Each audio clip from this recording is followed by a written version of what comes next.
स्वागत है आपका राज्यसभा टीवी में। आपके साथ मैं हूं अभिलाषा पाठक।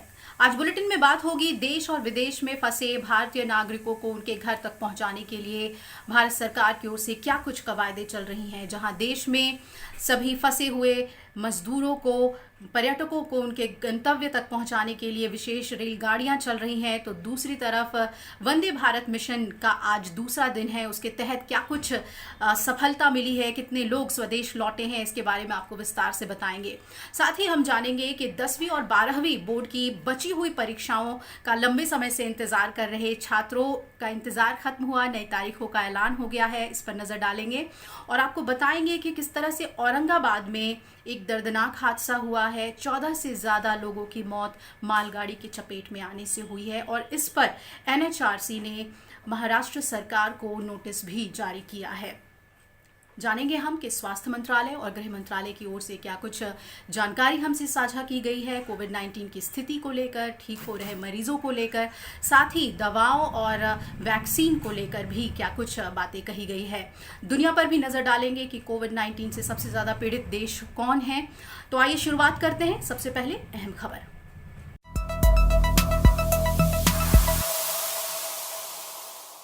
कोरोना संकट के चलते बीते कई महीनों से विदेशों में फंसे भारतीयों की वतन वापसी शुरू हो गई है। वंदे भारत मिशन के तहत आज दूसरे दिन एयर इंडिया के विशेष विमान से कई देशों से भारतीयों को वापस लाया गया। वहीं मालदीव से भारतीय नौसेना का जहाज जलाश्व भी स्वदेश के लिए रवाना हो गया है। भारत सरकार के वंदे भारत मिशन के तहत आज सिंगापुर और ढाका से भारतीयों को स्वदेश वापस लाया गया। रियाद, बहरीन और दुबई से भी भारतीयों को लेकर एयर इंडिया के विशेष विमान अब से कुछ देर बाद भारत पहुंचेंगे। विदेशों से लौट रहे इन यात्रियों की एयरपोर्ट पर स्वास्थ्य जांच की जा रही है। सोशल डिस्टेंसिंग और सुरक्षा उपायों का भी पूरा ध्यान रखा जा रहा है। इसके बाद अब इन्हें क्वारंटाइन अवधि में रहना होगा। The embassy, the Indian embassy, they did a good job actually. We had to do an online registration for that firstly, and then they sent us the emails accordingly, and we had to book our tickets. So they did a good job, really good job actually.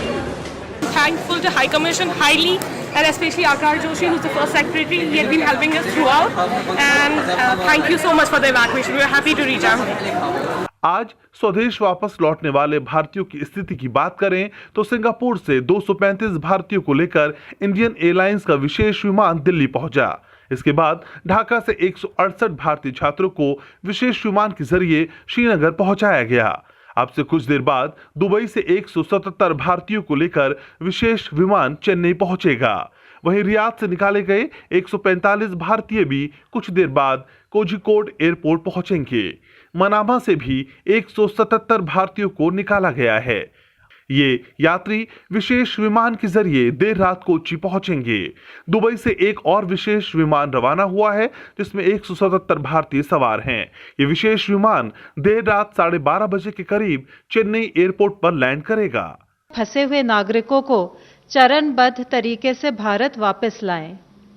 यात्रा की व्यवस्था non scheduled commercial flights और नौसेना के जहाज़ों द्वारा की गई है, जिसकी प्रक्रिया 7 मई से शुरू हो गई है। विदेश मंत्रालय यात्रियों की सूची उनके आगमन से पहले संबंधित राज्यों के साथ साझा करेगी।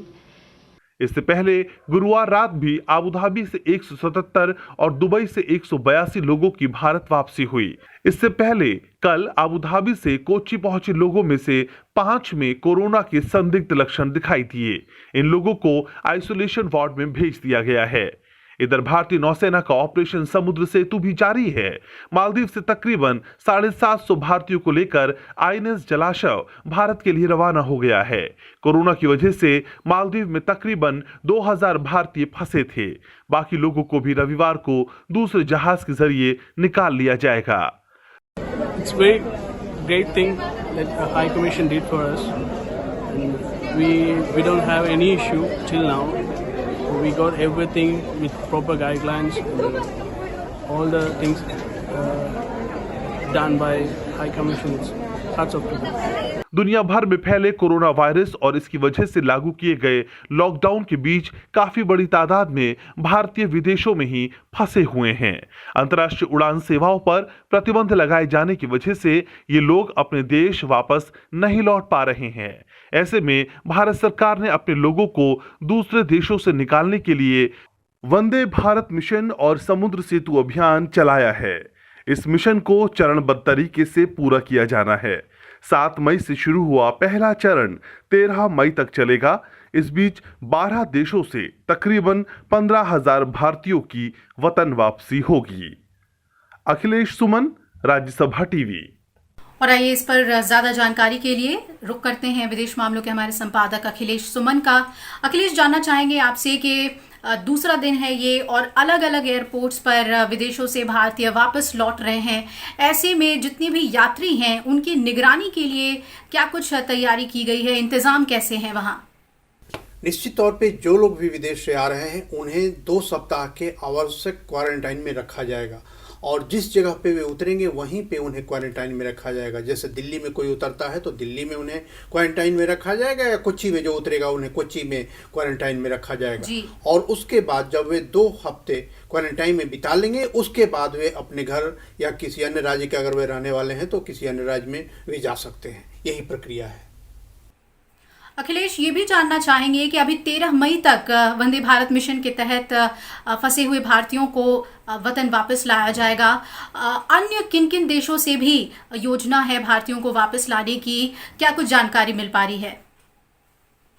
बिल्कुल, जैसा कि आपको पता है कि ये जो देश हैं, जैसे अभी मलेशिया से लोग आने वाले हैं, अमेरिका से लोग आएंगे, कुवैत से लोग आएंगे, इंग्लैंड से लोग आएंगे, ओमान से आना है, सऊदी अरब से आज भी आएंगे और उसके बाद भी सऊदी अरब से आना है, यूएसए से भी आएंगे लोग, फिलीपींस से लोगों को आना है। तो यही खास तौर पे यही सारे देश हैं जिनमें से अभी लोगों को आना है और इसके बाद दूसरा चरण भी शुरू होगा। निश्चित तौर पे क्योंकि हम ये बोल रहे हैं कि विश्व का सबसे बड़ा इवैक्यूएशन प्लान है, इसका मतलब है कि 13 मई के बाद भी एक नया फेज की शुरुआत होगी और उस नए फेज में अन्य देशों से भी लोगों को लाया जाएगा और इन देशों में भी अगर लोग और ज़्यादा अप्लाई किए हैं तो वहाँ से भी लाया जाएगा, क्योंकि अप्लाई करने की प्रक्रिया अभी भी जारी है। हमारे सारे हाई कमीशन में, सारे दूतावासों में लोग जो भारतीय वहाँ फंसे हुए हैं वो लोग अपनी जानकारियाँ दे रहे हैं और उन्हें एक के बाद एक प्राथमिकता के आधार पर भारत लाया जा रहा है और लाया जाएगा।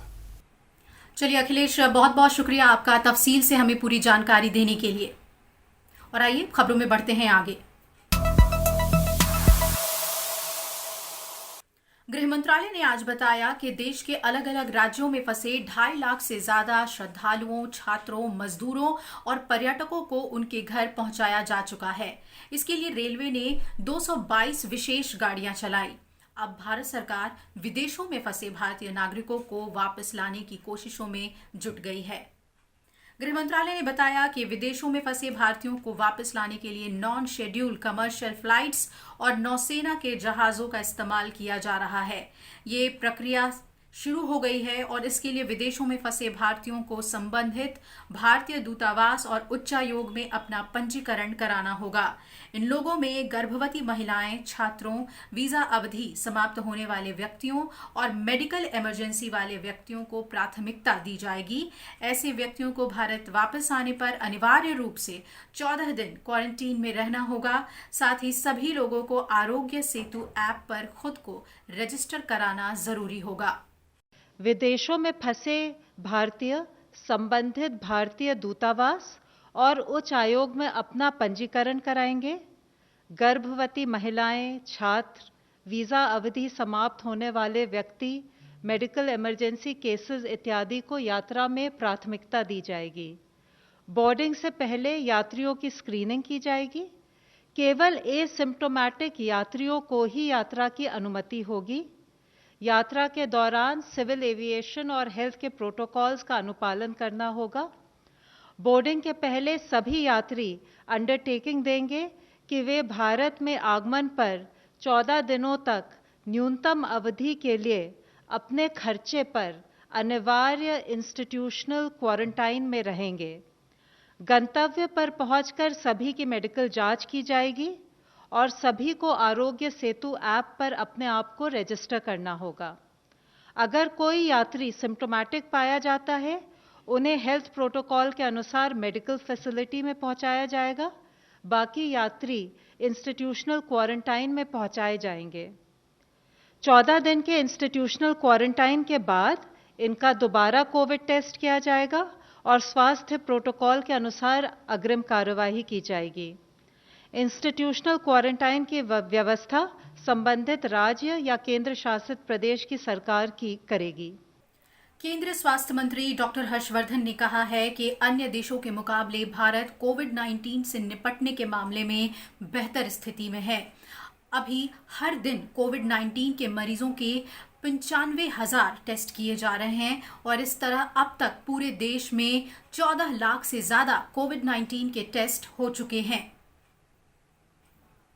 केंद्रीय स्वास्थ्य मंत्री डॉक्टर हर्षवर्धन ने आज तमिलनाडु, तेलंगाना और कर्नाटक के स्वास्थ्य मंत्रियों और अधिकारियों के साथ वीडियो कॉन्फ्रेंसिंग के जरिए हालात की समीक्षा की। स्वास्थ्य मंत्री ने कहा कि देश में कोरोना से संक्रमित लोगों के ठीक होने का प्रतिशत लगातार सुधरा है।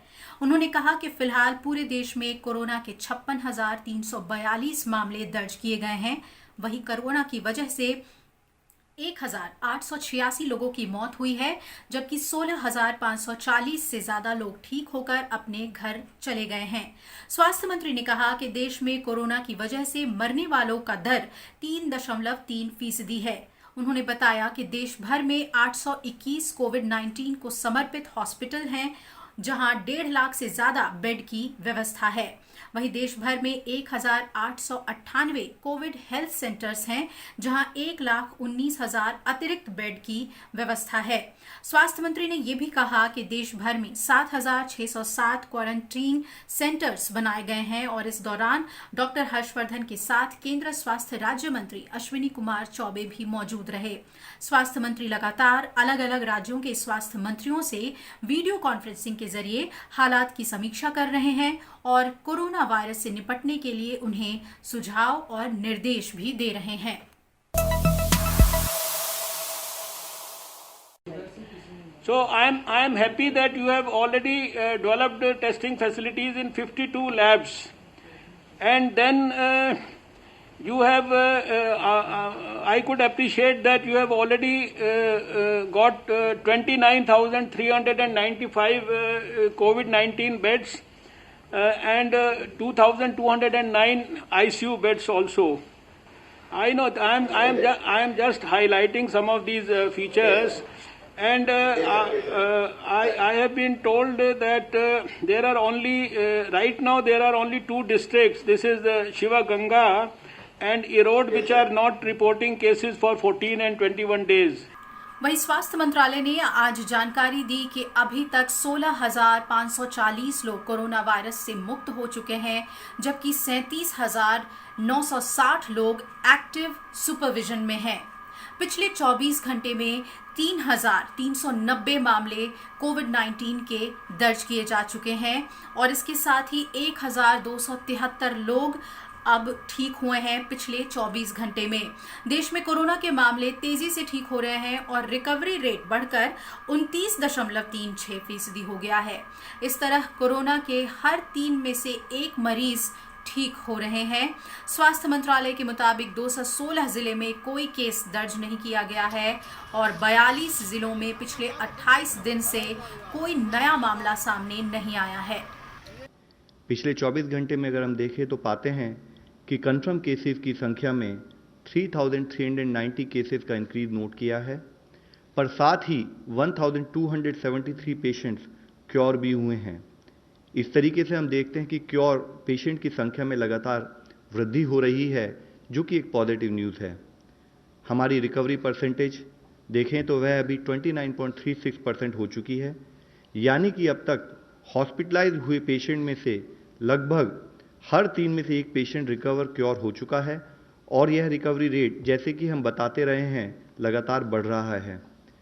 कल तक का डेटा देखें तो हम पाते हैं कि जो हमारे पेशेंट एक्टिव मेडिकल सुपरविजन में हैं, उनमें से 3.2% ऑक्सीजन सपोर्ट पर हैं, 4.7% आईसीयू सपोर्ट से रिलेटेड सर्विसेज पा रहे हैं और साथ में 1.1% पर्सन जो हैं वह वेंटिलेटर सपोर्ट पर हैं।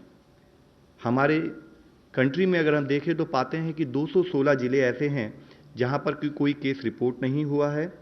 42 ऐसे जिले हैं जिनमें पिछले 28 दिन से कोई केस नहीं आया है। 29 ऐसे जिले हैं जहां पर पिछले 21 दिन से कोई केस रिपोर्ट नहीं हुआ है। 36 ऐसे जिले हैं जहां पर कि पिछले 14 दिन से कोई केस नहीं आया है और 46 ऐसे जिले हैं जहां पिछले 7 दिनों से कोई केस नहीं आया है। हमारा एफर्ट है कि हम फील्ड पर कंटेनमेंट और फिजिकल डिस्टेंसिंग का पालन करते हुए इन जिले की संख्याओं को बढ़ाएं। भारतीय रेलवे ICMR यानी भारतीय आयुर्विज्ञान अनुसंधान परिषद ने कोविड-19 से जुड़ी जटिलताओं को सीमित करने के लिए इससे स्वस्थ हुए लोगों के प्लाज्मा के प्रभाव पर आकलन करने के लिए 21 संस्थानों को अध्ययन में शामिल होने की अनुमति दे दी है। आपको बता दें कि ICMR ने जिन 21 संस्थानों को अनुमति दी है उनमें महाराष्ट्र के 5 अस्पताल, गुजरात के 4 अस्पताल हैं, जबकि उत्तर प्रदेश, राजस्थान, तमिलनाडु और मध्य प्रदेश के 2-2 अस्पताल शामिल किए गए हैं। और इनके अलावा कर्नाटक, पंजाब, तेलंगाना और चंडीगढ़ में भी एक-एक अस्पताल को शामिल किया गया है। आपको बता दें कि ICMR ने इसे प्लेसिड ट्रायल का नाम दिया है। ICMR ने प्रोजेक्ट प्लेसिड के तहत प्लेसिड यानी phase 2 open label randomise control trial को उनको नेशनल एथिक्स कमेटी से मंजूरी मिल गई है, जिसके तहत ICMR कॉन्वलेसेंट प्लाज्मा की सेफ्टी और एफिकेसी को असेस करने के लिए क्लिनिकल ट्रायल्स 21 हॉस्पिटल में करेगा, जिसमें से कि 5 अस्पताल महाराष्ट्र से हैं, 4 गुजरात से हैं, राजस्थान, तमिलनाडु, मध्य प्रदेश और उत्तर प्रदेश से 2-2 अस्पताल हैं। साथ ही पंजाब, कर्नाटका, तेलंगाना, चंडीगढ़ से 1 अस्पताल है। और आइए अब बात करते हैं देश में कोरोना वायरस की स्थिति की। कोविड-19 से ठीक होने वाले मरीजों की दर स्वास्थ्य मंत्रालय के मुताबिक अब 29.36 हो गई है। वहीं अगर हम आंकड़ों पर नजर डालें तो देश में कोविड-19 मामलों की कुल संख्या 56,000 के करीब पहुंच चुकी है। इनमें करीब 37,960 एक्टिव मामले हैं। वहीं पिछले 24 घंटों में कोरोना के 3,500 से ज्यादा नए मामले सामने आए हैं। वहीं पिछले 24 घंटे में 1,273 लोग ठीक भी हुए हैं। वहीं अब तक देश में कुल 16,540 कोविड-19 मरीज पूरी तरह से ठीक हो चुके हैं और 1,886 लोगों की कोविड-19 की वजह से मौत हुई है। अब एक नजर दुनिया में कोविड-19 की स्थिति पर। अभी तक पूरी दुनिया में कोविड-19 के मामले बढ़कर 39,000 35,000 हो चुके हैं और वहीं अगर हम मरने वालों की बात करें तो ये आंकड़ा 2,71,000 के पार पहुंच चुका है। वहीं अभी तक पूरी दुनिया में 13.5 लाख से ज्यादा लोग कोविड-19 से मुक्त भी हुए हैं। आइए अब नजर डाल लेते हैं उन देशों पर जिसमें सबसे ज्यादा कोविड-19 के मामले देखने को मिल रहे हैं। तो अमेरिका की बात सबसे पहले करें, जहां सबसे अधिक 12,92,000 से ज्यादा कोरोना के मामले सामने आए हैं। वहीं 76,000 से ज्यादा लोगों की मौत हो चुकी है। इटली को अगर देखें तो यहां करीब 2,15,000 से ज्यादा कोरोना संक्रमण के मामले सामने आ चुके हैं और 29,500 से ज्यादा लोगों की मौत यहां हुई है। रुख करते हैं स्पेन का, जहां अब तक 2,56,000 से ज्यादा कोरोना संक्रमण के मामले सामने आए हैं। वहीं 26,500 से ज्यादा लोगों की यहां मौत हो गई है। वहीं ब्रिटेन में 2 लाख से ज्यादा मामले सामने आए हैं और 30,000 से ज्यादा लोगों की मौत हुई है। फ्रांस की बात कर लें तो यहाँ 1,74,000 से ज्यादा मामले सामने आ चुके हैं और करीब 26,000 से ज्यादा लोगों की मौत हुई है। इसके अलावा रूस में 1,77,000 से ज्यादा मामले अब तक कोविड-19 के सामने आए हैं और 1,500 से ज्यादा लोगों ने यहाँ पर कोविड-19 से जान गंवाई है। वक्त तो चला एक ब्रेक का। ब्रेक के बाद फौरन लौटेंगे, आप बने रहिए हमारे साथ।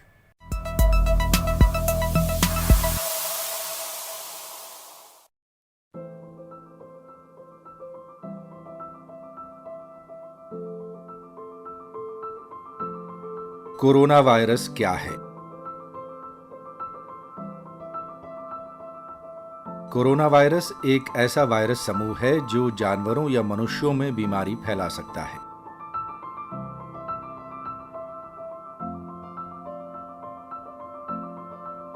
कई तरह के कोरोना वायरस मनुष्यों में सांस संबंधी विभिन्न संक्रमण फैला सकते हैं।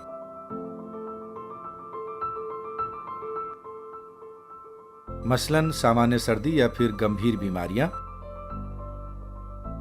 जैसे कि मिडिल ईस्ट रेस्पिरेटरी सिंड्रोम यानी मर्स,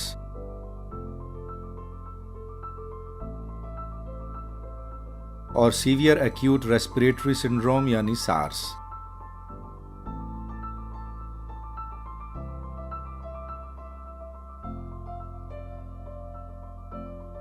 हाल ही में फैले कोरोना वायरस से कोविड-19 नामक कोरोना वायरस रोग होता है।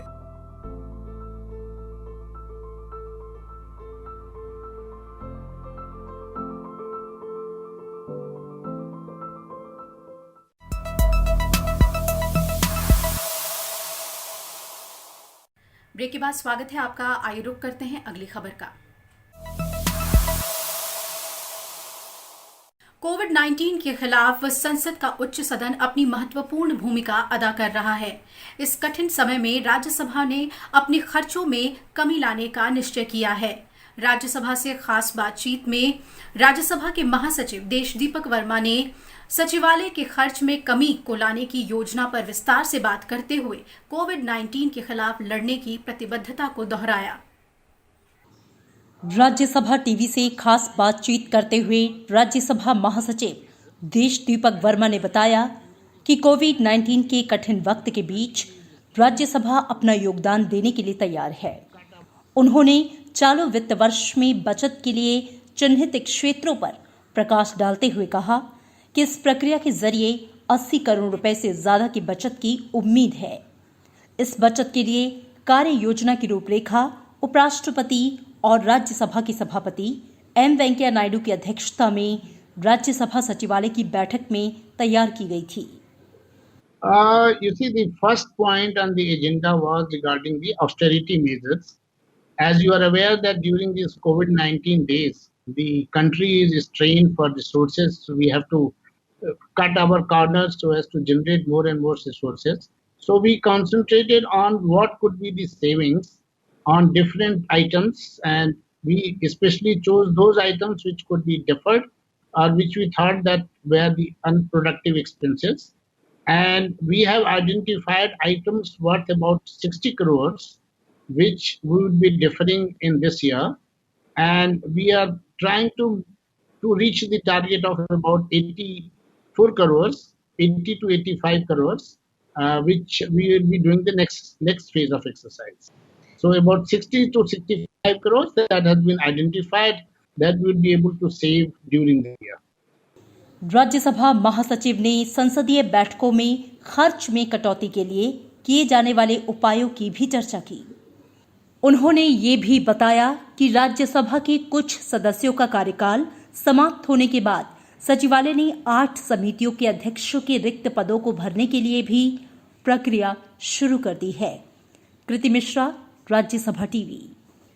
और अब खबर 10वीं और 12वीं बोर्ड की बची हुई परीक्षाओं का लंबे समय से इंतजार कर रहे छात्रों से जुड़ी हुई। सीबीएसई ने आज बची हुई 29 परीक्षाओं की तारीखों का ऐलान कर दिया है। सीबीएसई ने आज ऐलान किया कि 1 जुलाई से 15 जुलाई के बीच बची हुई सभी 29 विषयों की परीक्षाएं करा ली जाएंगी। केंद्रीय मानव संसाधन विकास मंत्री डॉक्टर रमेश पोखरियाल निशंक ने इन परीक्षाओं में भाग लेने वाले छात्र छात्राओं को शुभकामनाएं दी हैं। कांग्रेस नेता राहुल गांधी ने आज वीडियो कॉन्फ्रेंसिंग के जरिए मीडिया से बात की। इस कॉन्फ्रेंस में उन्होंने पत्रकारों के सवालों का जवाब दिया और कोविड-19 को लेकर विस्तार से चर्चा की। राहुल गांधी ने कोविड-19 के खिलाफ चल रही लड़ाई को मजबूती से लड़ने के लिए सरकार को कुछ सुझाव दिए।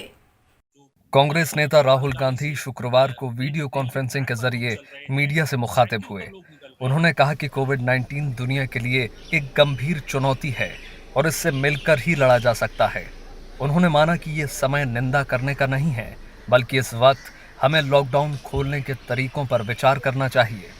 राहुल गांधी ने कहा कि कोरोना काल में केंद्र, राज्य और जनता को एक दूसरे का सहयोग करना चाहिए। ये क्रिटिसाइज करने का टाइम नहीं है और मैं क्रिटिसाइज नहीं करूंगा। तरीका निकालना है, रास्ता निकालना है और उसमें कांग्रेस पार्टी मदद करने के लिए तैयार है, क्योंकि हमारे भी स्टेट्स हैं, हमारे पास भी काफी लोग हैं जो इन चीजों को समझते हैं, इकोनॉमिक्स को समझते हैं, और स्पिरिट यही है प्रेस कॉन्फ्रेंस का। राहुल गांधी ने कहा कि कोरोना एक घातक बीमारी है, लेकिन लोगों में इसका डर बहुत ज्यादा बढ़ गया है, जिसको दूर करने के उपायों पर सरकार को विचार करना चाहिए। उन्होंने कहा कि हमें कोरोना से लड़ना है, लेकिन ये लड़ाई डर कर नहीं, समझदारी से नियमों का पालन करते हुए लड़ना होगा। हमारा फर्ज बनता है कि हम उस 1% को पूरा प्रोटेक्शन दें और उनमें से एक व्यक्ति को बीमार ना होने दें, मगर हमारा यह भी फर्ज बनता है कि देश की जनता को बताना और समझाना कि 99% लोगों के लिए यह फेटल बीमारी नहीं है।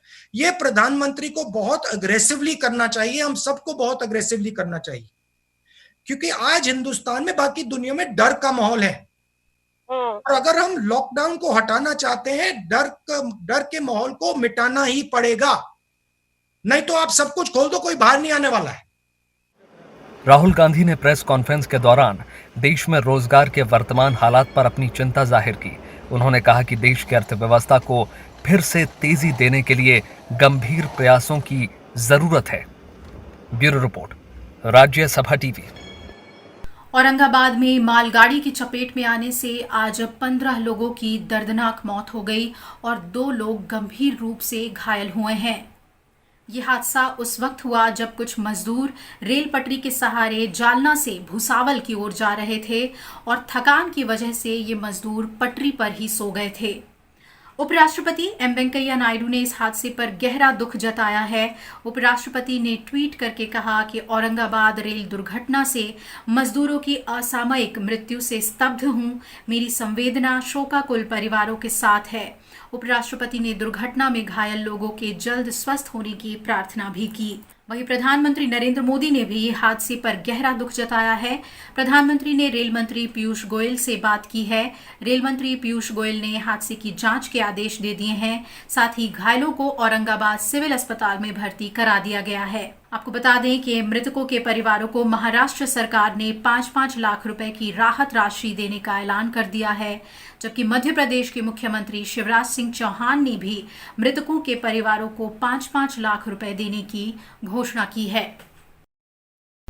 एनजीटी यानी राष्ट्रीय हरित अधिकरण ने विशाखापट्टनम के रासायनिक फैक्ट्री में हुए गैस लीक के सिलसिले में आज केंद्र, LG polymers private India limited और केंद्रीय प्रदूषण बोर्ड के अलावा अन्य को नोटिस जारी कर दिया है। एनजीटी ने LG polymer India private limited को 50 करोड़ रुपए की अंतरिम राशि जमा करने का भी निर्देश दिया है।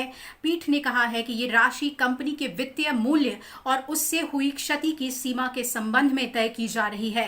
न्यायमूर्ति आदर्श कुमार गोयल की अध्यक्षता वाली पीठ ने गैस लीक मामले की जांच के लिए 5 सदस्यीय एक समिति गठित की और उसे 18 मई के पहले रिपोर्ट सौंपने के लिए कहा है।